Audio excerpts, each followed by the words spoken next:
Hindi class में आप सभी लोगों का स्वागत है।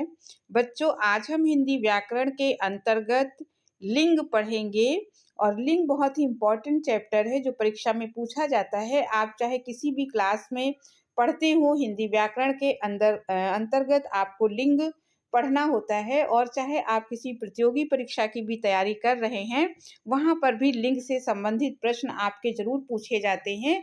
तो आज इस वीडियो में हम लिंग को पढ़ेंगे, इसको जानेंगे, इसको समझेंगे। तो बच्चों, आप इस वीडियो को आखिरी तक ज़रूर देखिएगा ताकि आपको लिंग अच्छे से समझ में आ जाए। इसके अलावा अगर आप इस तरह के और भी नए-नए वीडियो देखना चाहते हैं तो आप चैनल को सब्सक्राइब ज़रूर कर लीजिए, क्योंकि आपके लिए लगातार ऐसे वीडियो बनते रहेंगे और वो आप तक पहुंचते भी रहेंगे। तो अब हम लोग लिंग को जानते हैं। तो सबसे पहले अगर इसकी परिभाषा देखी जाए तो वह शब्द जिससे किसी व्यक्ति, वस्तु में स्त्री या पुरुष होने का ज्ञान हो, उसे लिंग कहते हैं। जैसे राजा, बालक, रानी, बालिका आदि। तो हमने इसको जाना कि लिंग किसे कहते हैं। आप देखिए, लिंग में दो चीज़ें होती हैं कि स्त्री, कोई भी जो शब्द होता है व्याकरण में, वो स्त्री जाति का बोध कराता है या पुरुष का बोध कराता है। तो लिंग में दो चीज़ें होती हैं, या तो स्त्री और या तो पुरुष।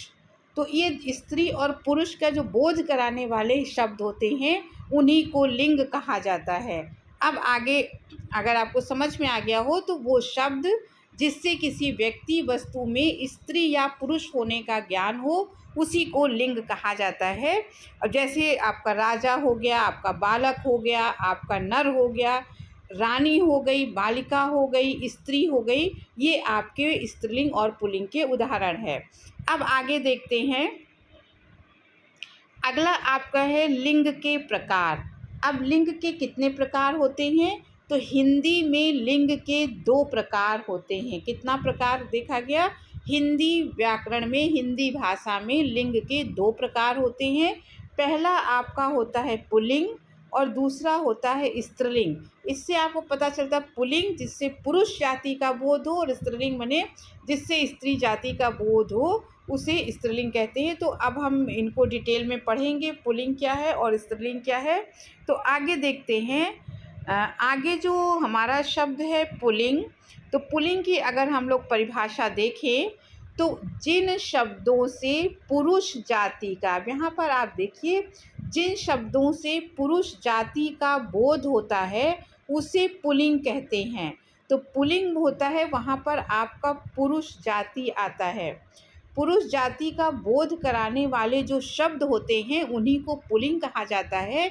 जैसे उदाहरण में आप देखिए, घोड़ा, कवि, पिता, राम, हाथी, मोर आदि। ये सारे जितने भी यहाँ पे शब्द दिए गए हैं वो सारे आपके पुल्लिंग हैं, पुल्लिंग में इस्तेमाल किए जाते हैं। इसी तरह के और बहुत सारे शब्द होते हैं जिनका हम पुल्लिंग में इस्तेमाल करते हैं। तो पुल्लिंग को फिर से जानते हैं कि जिन शब्दों से, आप एक चीज़ को अच्छे से समझ लीजिए कि जिन शब्दों से पुरुष जाति का बोध होता है उन्हीं को पुल्लिंग कहते हैं। इसके कई उदाहरण हो सकते हैं जैसे यहाँ पर दिया गया है। अब आगे देखते हैं। आगे आपका आता है स्त्रीलिंग। तो स्त्रीलिंग की अगर हम परिभाषा देखें तो जिन शब्दों से स्त्री जाति का, यहाँ इस शब्द पे ध्यान दीजिएगा, जिन शब्दों से स्त्री जाति का बोध होता है उसे स्त्रीलिंग कहा जाता है। जैसे लड़की, माता, बकरी, गायिका, गुड़िया आदि। ये जितने भी शब्द हैं ये आपकी जो स्त्री जाति का बोध कराते हैं, तो ये स्त्रीलिंग होते हैं। तो आपका ये ध्यान रखना है कि जो शब्द आपको स्त्री जाति का बोध कराते हैं वहाँ पर वो सारे शब्द स्त्रीलिंग के अंतर्गत आते हैं। एक बार फिर से उदाहरण देखते हैं। जिन शब्दों से स्त्री जाति का बोध होता है उसे स्त्रीलिंग कहते हैं। जैसे लड़की, माता, बकरी, गायिका, गुड़िया, और इस तरह के और तमाम से शब्द होते हैं जो स्त्री जाति के लिए बोध कराए जाते हैं।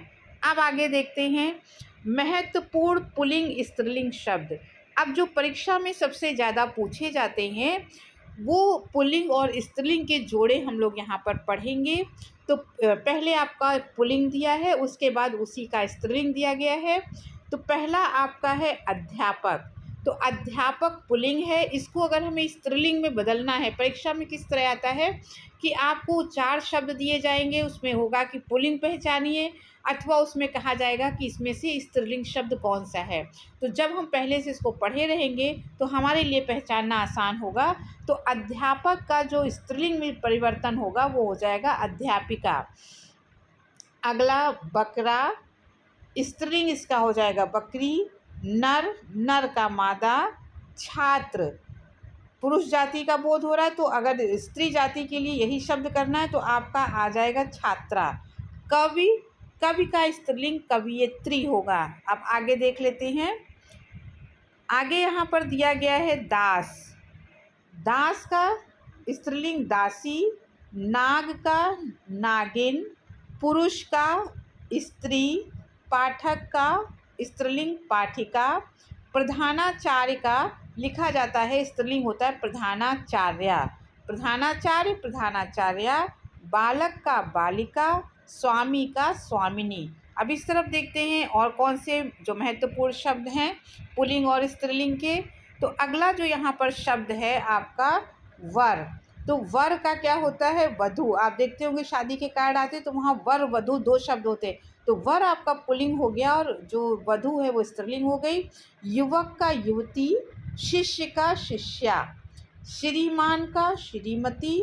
चाचा का चाची। इसी तरह सारे रिश्ते हैं, नाना का नानी, मामा का मामी, इस तरीके से होगा। पिता पुल्लिंग है तो माता स्त्रीलिंग है। अब आगे के और शब्दों को देखते हैं। लेखक का क्या हो जाएगा, लेखक का हो जाएगा लेखिका। सिंह का सिंघनी। सुत का सुता। सुत आपका पुल्लिंग हो गया तो सुता आपकी स्त्रीलिंग हो गई। बेटा का बेटी। अब आगे के शब्द देखते हैं। मालिक का मालकिन। नेता का नेत्री। तो इस प्रकार से ये पूरा चैप्टर है पुल्लिंग और स्त्रीलिंग का, बहुत आसान है। अगर आपने इसको अच्छे से देख लिया होगा वीडियो को तो आप पुल्लिंग और स्त्रीलिंग को कभी नहीं भूलेंगे। केवल ये आपको ध्यान रखना है कि वे शब्द जो पुरुष जाति का बोध कराते हैं उनको पुल्लिंग कहा जाता है, और वे शब्द जो स्त्री जाति का बोध कराते हैं उन्हें स्त्रीलिंग कहा जाता है। तो हिंदी भाषा में 2 ही आपके लिंग होते हैं, पुल्लिंग और स्त्रीलिंग। तो आप इसके आधार पर जो भी प्रश्न पूछे जाएंगे उसका उत्तर आप आराम से लिख सकते हैं। तो बच्चों, वीडियो अगर पसंद आया हो तो आप इसे सब्सक्राइब ज़रूर कीजिएगा, लाइक कीजिएगा, अपने दोस्तों को अधिक से अधिक शेयर कीजिएगा। अब इस वीडियो को यहीं समाप्त करती हूँ। अगले वीडियो में फिर किसी टॉपिक के साथ मिलूँगी, तब तक के लिए धन्यवाद।